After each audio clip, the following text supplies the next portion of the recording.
Assalamualaikum warahmatullahi wabarakatuh. Waalaikumsalam warahmatullahi wabarakatuh. Alhamdulillah hari ini kita melakukan ketemu kembali dalam kondisi yang saya berharap fresh ya. Saya berharap sudah ada perubahan setelah kita kemarin melaksanakan kegiatan agar kita lebih matang lagi tentang perjalanan hidup kita.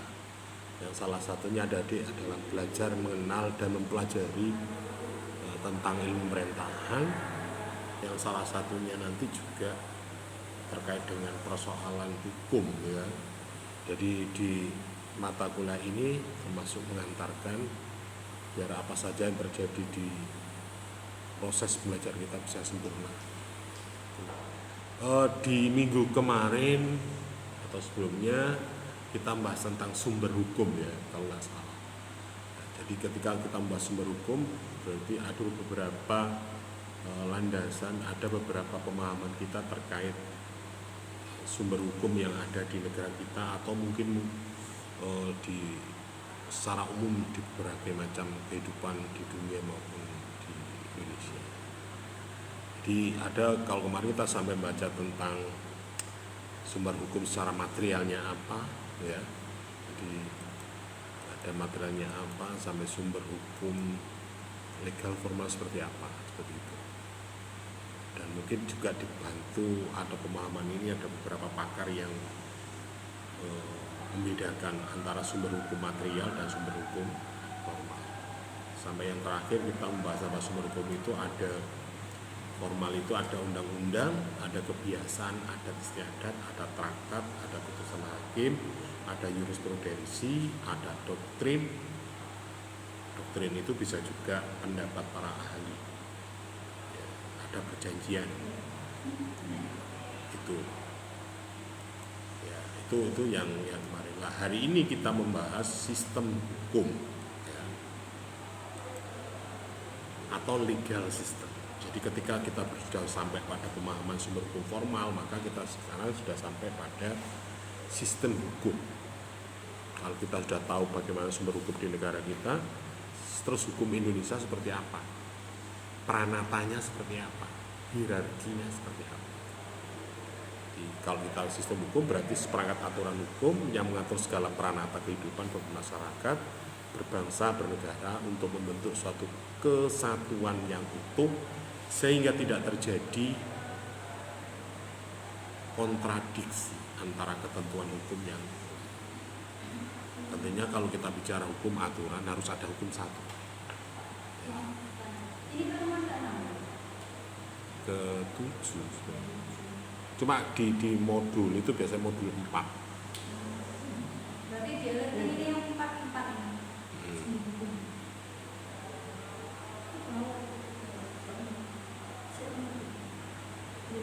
Modul 4. Modul itu biasanya 2 TM, 2 TM. Biasanya loh, tapi ya tergantung situasinya. Kalau kita coba ya seperti itu. Tetapi nek dari rangkuman mungkin ada juga cuma sedikit-sedikit. Oke.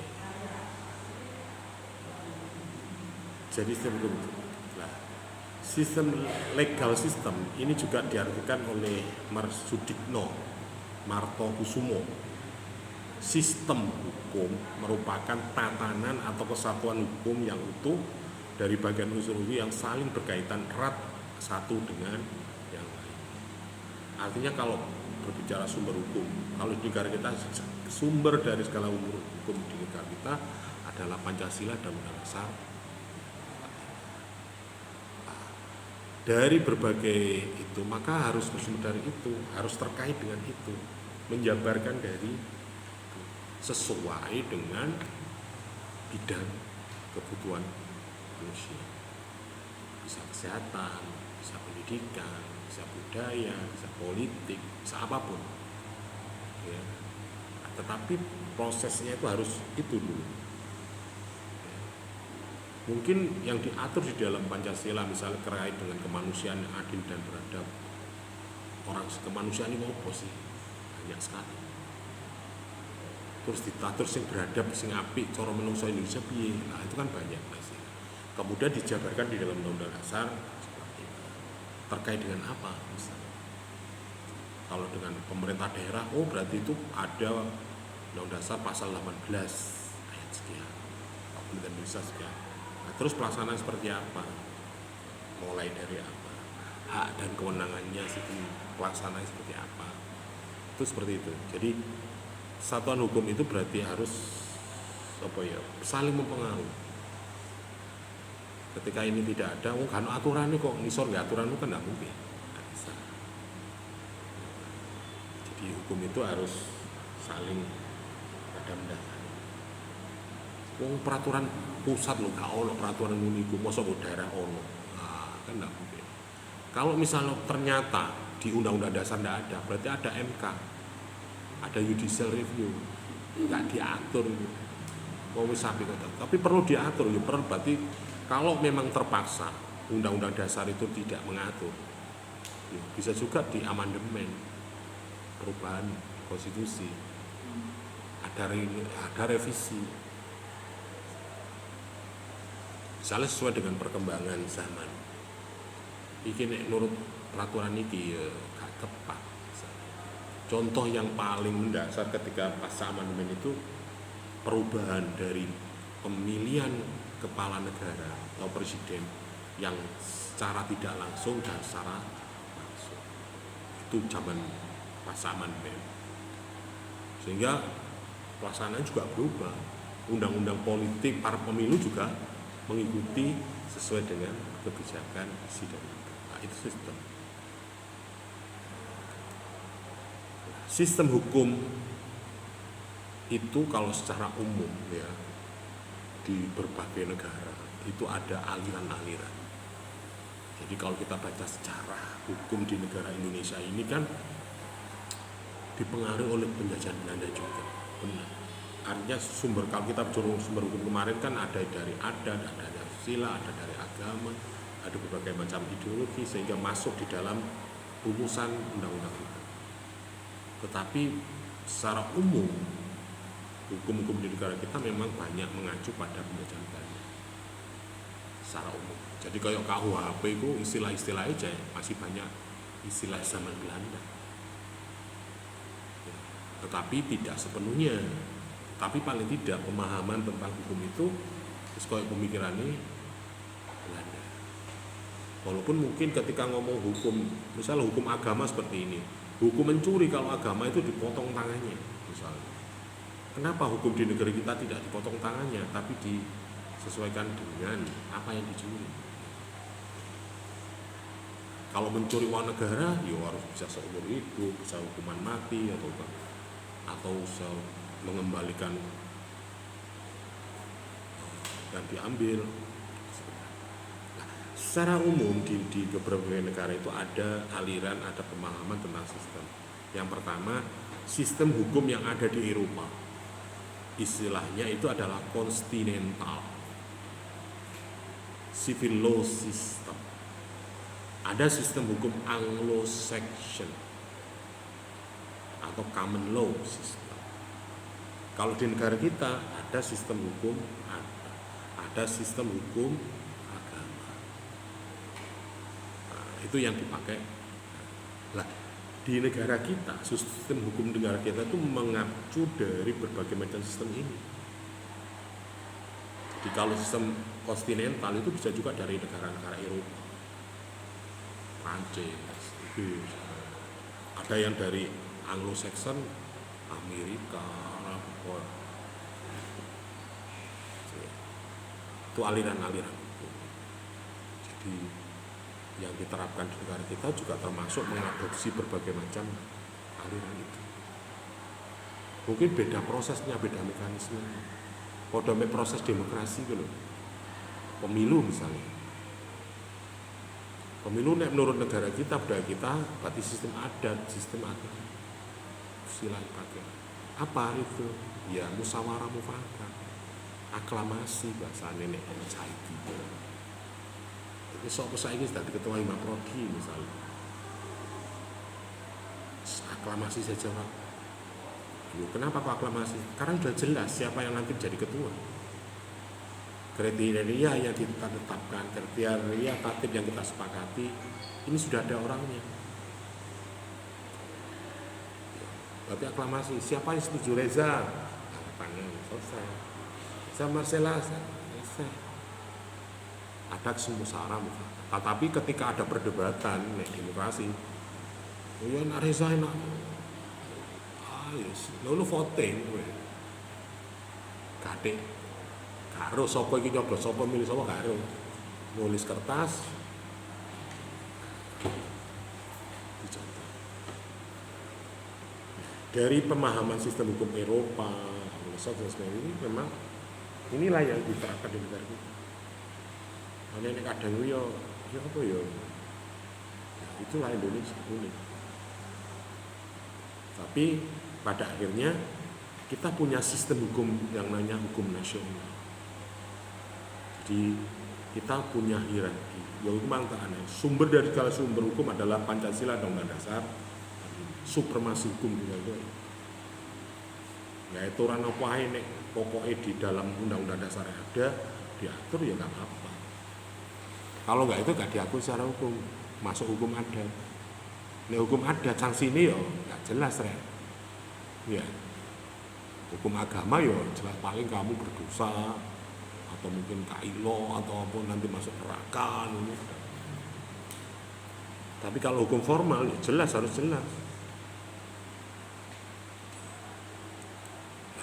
Asas-asas hukum ini atau sistem hukum ini merupakan alasan umum yang mendasari lahirnya peraturan hukum di negara kita. Jadi ini kadang kita yo baca dari sumber hukum kemarin, ya bisa ada jurisprudensi. Oh, nek negara liya ya aturan ini. Itu nek Arab Saudi memang seperti itu, Pak. Di Malaysia seperti itu, di Singapura seperti itu misalnya. Kenapa di Singapura itu kalau kasus narkoba wis kadek pertimbangan banyak, hukum mati. Nek oke ini lu sisik banget. Karena aliran kita anut macam-macam. Ada Anglo-Saxon, ada kontinental, ada agama, ada adat. Wah, kesowen Pak. Tapi nek Singapura narkoba mati langsung sekarang.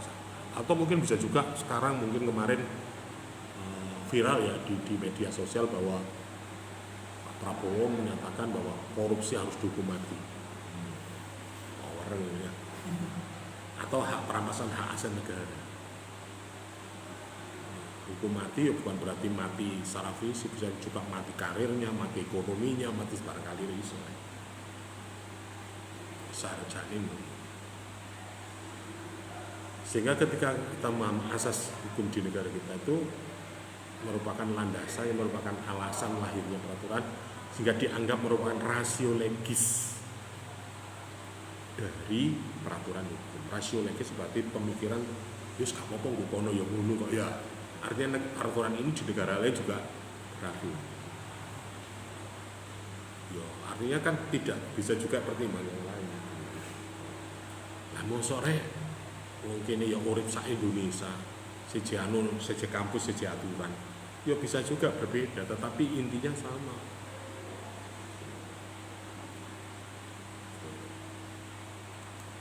Nah, asas-asas hukum dalam pembentukan hukum peraturan undang-undangan itu harus diperhatikan ada asas hukum umum. Jadi ngomong peraturan umum. Ada yang umum itu wis gak dipikir mana wis pasti salah gitu. Misalnya apa nih ojo molimo, misalnya bahasanya molimo itu apa? Magon, minum, apa mana? Judi, atau mungkin bahasa umumnya ya mencuri, berzina, membunuh. Itu bisa yang membunuh itu halal, membunuh itu tidak berdosa, membunuh itu tidak salah. Pada umumnya ketika menghilangkan hak atau apalagi nyawa seseorang, walaupun itu anaknya, ya tetap salah. Harus ada proses. Mungkin kita sering mendengar di media sosial atau televisi ada seorang ibu yang tega membunuh anaknya. Mungkin saking dablek ya. kena delingno. Gaya kuwi akhirnya ono sing ditahan di kamar mandi. Ada lagi anak membunuh orang tuanya. Yo opo rek ning rek. Gara-gara njaluk sangu ke FPK gak dikeki ngamuk-ngamuk ya.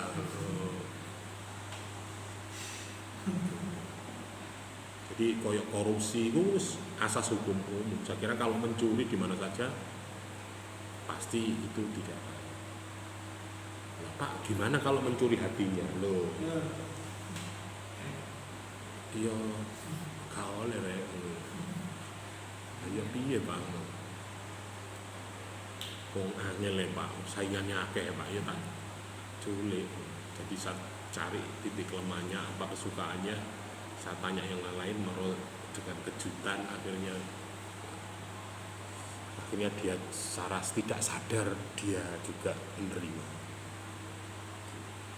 Apa ngono iku ya ora oleh rek. Ya kudu ero. Apalagi kaum perempuan gak gelem misalnya kalau nggak ada aku cinta kamu masih kapanpun masih kon ngono apapun nek ana pernyataan hatinya belum bisa menerima. Ya ngono za. Takono sela. Walaupun kita sudah runcung-runcung atau apapun, misal sela itu sebelum Anda menyatakan cinta atau seneng, ya biasa-biasa aja sama dengan yang lain gitu. Itu kaum perempuan. Nek kamu kan beda, lanang beda. Saya nggak penting ucapan, yang penting perbuatan, aksi nyata. Tapi perempuan nggak mau itu. Maka ini kan 99% kata orang loh ya, perempuan suka dibohongi. Dan 90% laki-laki ya, suka berbohong. Nah itu klop lah ya.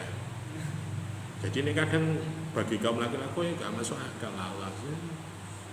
Ya itu hukum hukum gitu. Samanya ketika Anda membentuk sebuah keluarga, kalau belum ada perjanjian akad nikah, ya gak sah sih ya. Bukan kayak itu ya. Kan diformalkan kan ya. Jadi kalau Anda belum ijab kabul bahasanya, perjanjian ya. Saya terima nikahnya saudara Marcella dengan mas kawin seperangkat alat bekerja. Loh. Gak seperangkat alat sholat, gak oleh itu. Umum Pak, umum.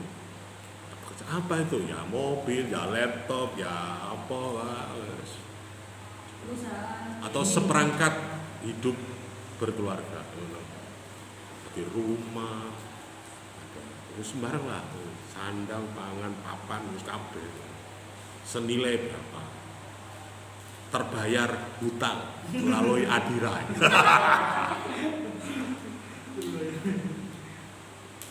Jadi di leasing norek mas kawin ini oleh Pak oleh karena ada perjanjiannya gitu kan.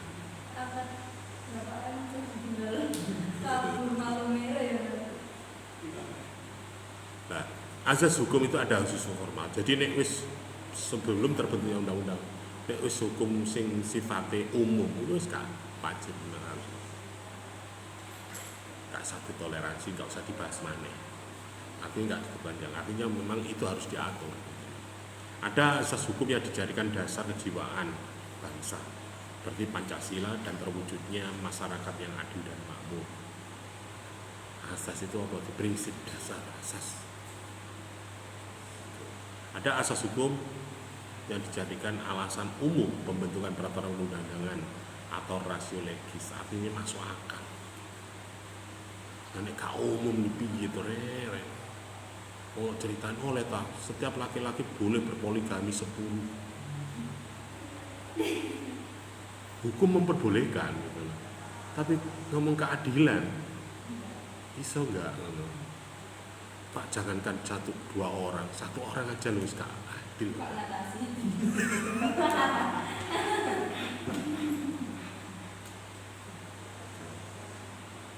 Ada asas formal, artinya tujuannya jelas, lembaga yang membuat jelas, perlunya peraturan.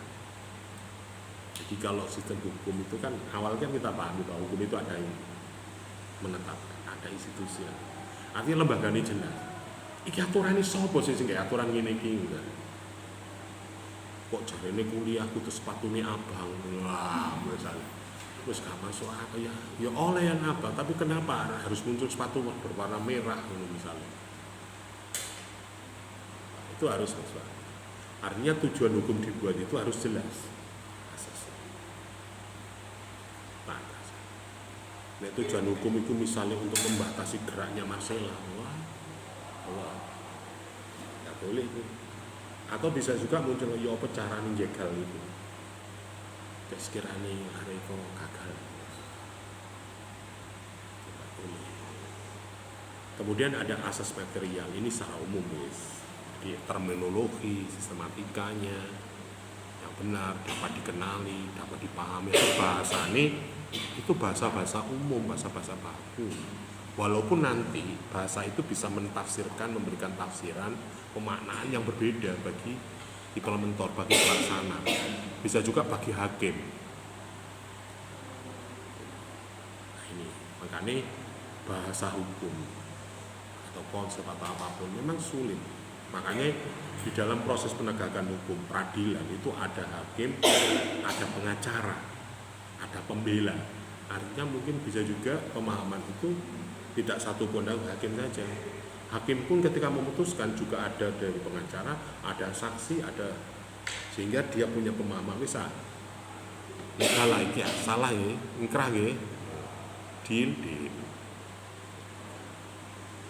Jadi ada beberapa asas tadi, ada asas hukum umum, ada hukum yang dijadikan suatu kejiwaan atau identitas yang harus kita sepakati. Indonesia iki hukum Indonesia, iki hukum Ibu Jawa kira ini. Nah itu ada. Arti penting dari asas-asas hukum itu, harapannya dari asas itu bisa terbentuk undang-undang yang memberikan dasar sekaligus alasan pembentukan hukum. Jadi nek asasnya wis temen, oh jadi penting kok jadi umumnya yo ngono iku.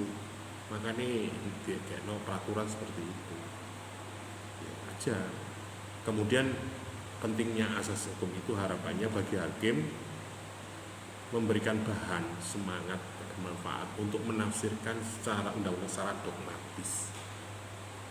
Dalam konteks melaksanakan undang-undang secara analogis, dalam melaksanakan undang-undang sesuai cita-cita dan pandangan etis di masyarakat. Jadi hukum itu ketika asas itu digunakan, itu secara tekstual itu bisa dipahami, aku ya paham, kamu ya paham. Maksudnya ini. Terus undang-undang itu bisa juga dianalogikan. Kenapa munculnya kok seperti itu? Iso diceritakan, bisa digambarkan. Saya kenapa sih membunuh itu tidak boleh? Ya apa sih? Atau korupsi itu tidak boleh? Ya apa sih? Sehingga sesuai dengan cita-cita dan harapan masyarakat, keadilan harus ditegakkan, pemerataan harus dilindungi, hak setiap orang harus dilindungi. Itu harapan dari terbentuknya hukum atau sistem hukum atau asas hukum yang kemudian jadi pembidangan hukum dari sisi mempertahankan udah material ada formil. Jadi kalau formil itu mencegah perintah dan pelanggarannya. Jadi hukum itu ada yang posesif, ada progresif dan sebagainya. Jadi, biar itu tidak terjadi, maka dipasang rambu-rambu. Biar tidak terjadi kecelakaan yang lebih parah harus pakai helm dan sebagainya. Itu contoh. Kemudian kalau berdasarkan sifatnya, hukum itu sifatnya memaksa dan mempunyai sanksi. hukum ya maksa rek gelem wis peraturan. Walaupun nanti misalnya pelaksanaannya bisa diatur dan sebagainya, laksanakan dulu. Ada juga namanya hukum pelengkap, CE pantes, ono aturan, ada rujukannya. Nah, pembidangan hukum bisa juga dilihat dari isinya. Hukum itu ono sing berlaku bersifat privat, ada bersifat publik. Jadi privat berarti yang nanggung itu adalah pribadi seseorang.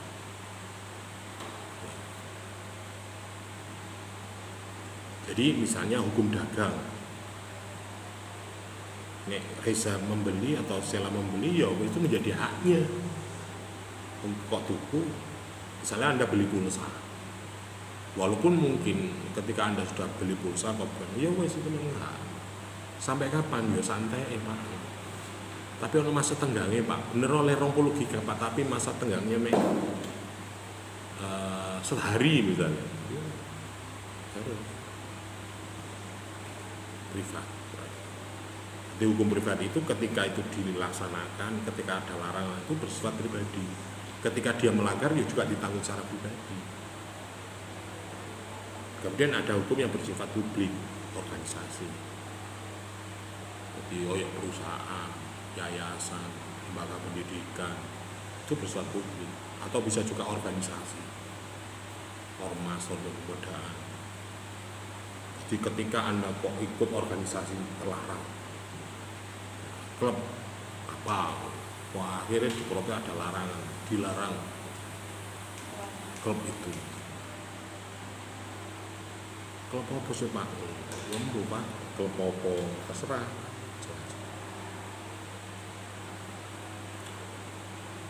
Nah, ada juga hukum publik itu bersifat ketatanegaraan.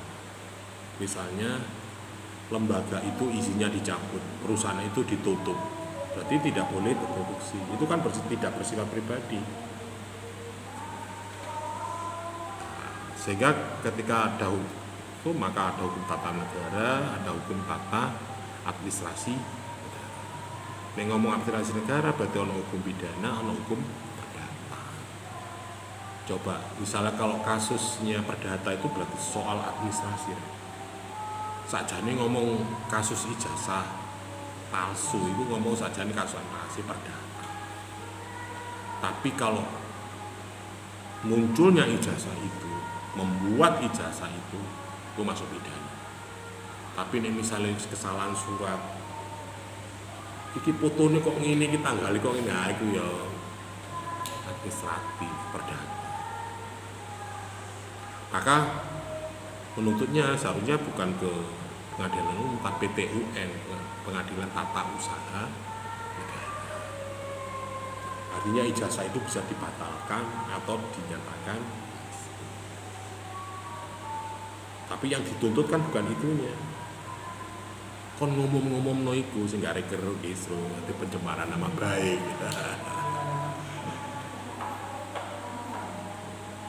Oke. Jadi itu ya terkait dengan sumber hukum dan pembidangan. Terus sekarang itu berbicara tentang peristiwa hukum atau Rechtsfeld.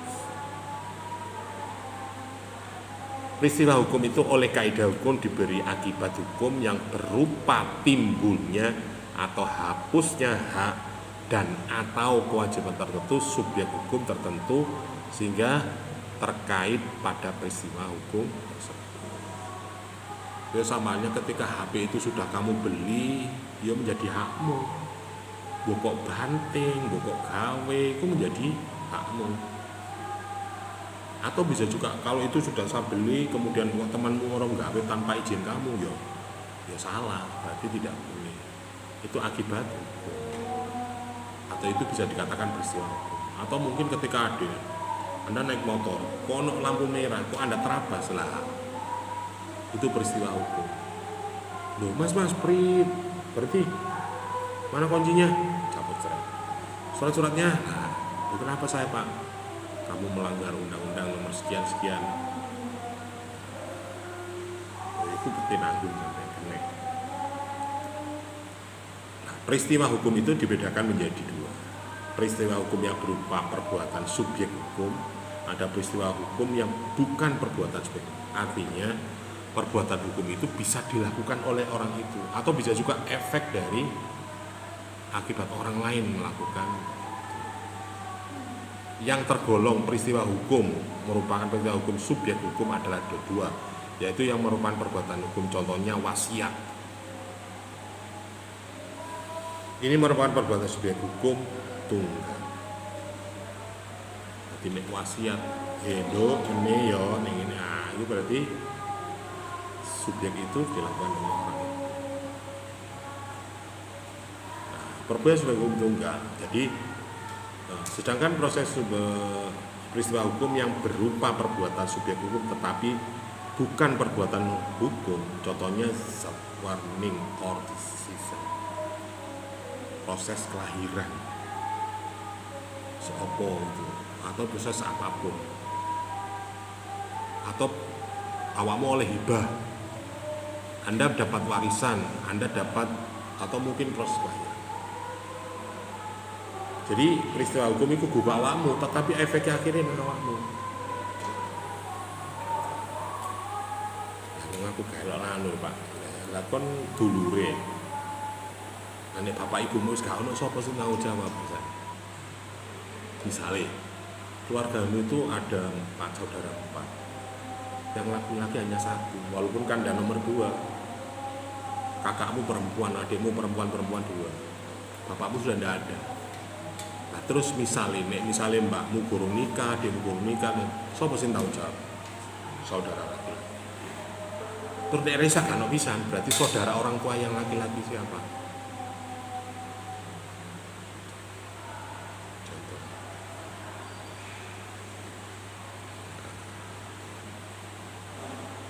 Itu ya. Jadi ada peristiwa itu. Jadi peristiwa kelahiran atau peristiwa kematian itu sehingga menjadi tanggung jawab sampean.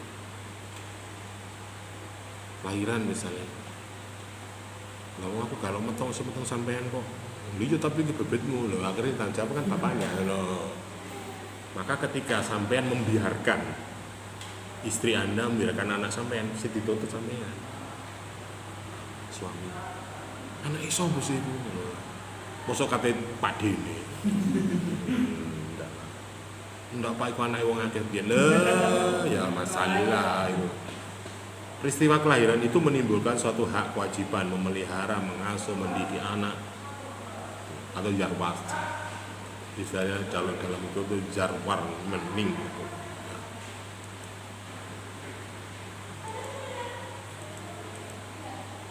Jadi peristiwa kelahiran nanti menimbulkan, jadi nek wis duwe anak ya wajib rek sekolahno, nikahno, didik anak, mengasuh. Kok anaknya gak dikei mangan blas, pasti njaluk tanggane iki anake sapa sih? Sing disalahno wong tuane, gak mungkin anake kan lho. Peristiwa kematian menimbulkan adanya pewarisan, yaitu mana? Karena orangnya meninggal, ya wes putus hubungan hablum minan nas, kablu urusan dunianya, sehingga dia harus diberikan kewenangan kepada ahli warisnya. Bisa nanti aja. Iki sono terima kasih mas begini. Terima kasih. Bacaan slide-nya 29 kira. Sing disori keterangan tambahan terkait dengan aliran hukum kontinental itu Tapi nanti. depan kita UTS. Enggak tahu. Aku pesan guru dari mau edaran ya, Rek. Mbone menimben. Soalnya kemarin Pak Hasan dengan UTS. Yo, nek nurut kalender akademi pertemuannya 7 wis. Iya. UTS. Bukan kebijakan pimpinan bisa juga menyesuaikan dengan Tunggu info dari Mbak Murut katanya. iya. Iya. Enggak biasanya kan dikomando dari Iya. WR MSK. Sesuaikan kalender hukumnya. Wong nek kene dirisi ngono sing pro dikono aja pertemuane kelima kan nambah aja.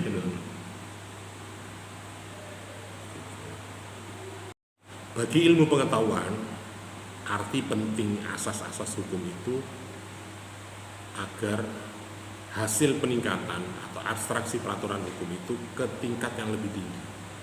Jadi bisa meningkatkan derajat. Oh, nek kono gak oleh, kok kene oleh. Atau mungkin grade levelnya ditingkatkan. Sehingga pemahaman abstraksi atau peraturan hukum itu ke tingkat yang lebih grade yang lebih tinggi. Iku nek biyen gak apa-apa, nek saiki gak oleh.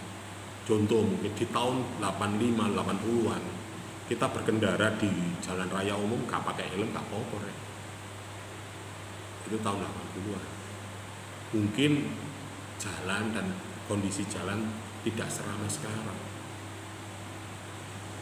Jadi dulu pakai motor gak pakai helm gak apa-apa, kopian, moleman gak apa-apa. Dalane durung diaspal, di aspal mek didik. Ya. Si dicor jene didik. Lah saiki dalan nang kuburane dicor kok, Pak. Nah. Sehingga ketika jalan sepi, jalan-jalan enak, mbak arah ke balapan, Pak. Nah. Gitu. Atau mungkin di tahun 90-an atau 2000 berapa, kita mengendarai kendaraan motor tidak menyalakan lampu utama untuk kendaraan roda 2. Sekarang wajib. Nah, itu kan berarti ada peningkatan derajat. Lah aku suka nek durungno. Yen tahun 90-an nek durungno berarti ono demo, ono aksi, ono berbahaya atau darurat. Apa saiki berkendara darurat kabeh? Iya, Pak. Bisa gopoh kepinang tutup kampus selakari jame bayi antar wae. Cek ro nek pedae hidup dan berjalan aktif.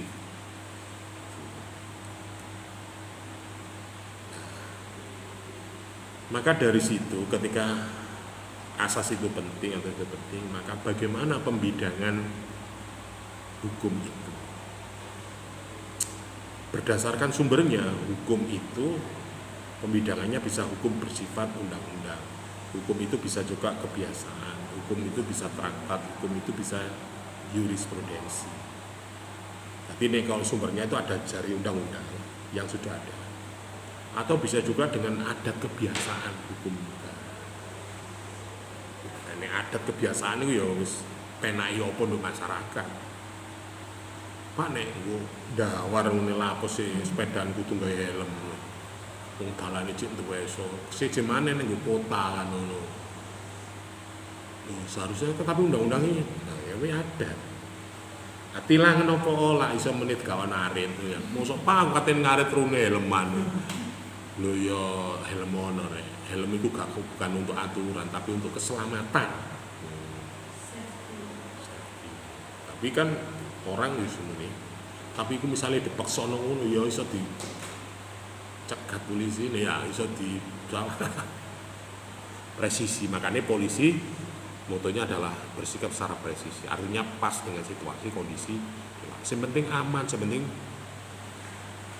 masyarakat, karena keamanan disadari walaupun itu menjadi tanggung jawab polisi misalnya, tapi mana mungkin sak kecamatan polisi ini mek selawe dia harus menjamin nasib keselamatan orang 1000 atau bisa niku nenek selawe 1000 dibagi selawe ketemu piro per orang harus menjaga berapa. Oh, tapi kan gak ideal.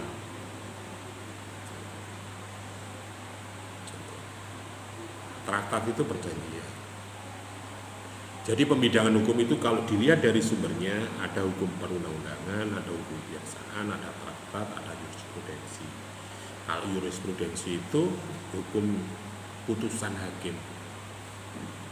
Jadi ono kasus ngono diputus ini. Artinya orang bisa melihat. Sama halnya ketika ada adik atau mungkin Reza atau Sela melihat kakak tingkat. Wih, kakak tingkatnya kena masalah ini, telat gak bayar. Terus ya opo misalnya? Kakak tingkat itu lapor nang ini Kaprodi. Adekan akhirnya ya minta surat rekomendasi dispensasi pembayaran. Oh berarti kena yo. Iso yo Mbak, iso deh. Oh ya wis aku ngono. Nah, itu jenenge jurisprudensi. Iku nek kasus hal yang kecil, tapi nek hal yang besar bisa juga bahwa penegakan hukum atau pemberlakuan hukum, pembuatan hukum itu dilihat dari kasus yang mungkin bisa juga sama, putusan peradilan.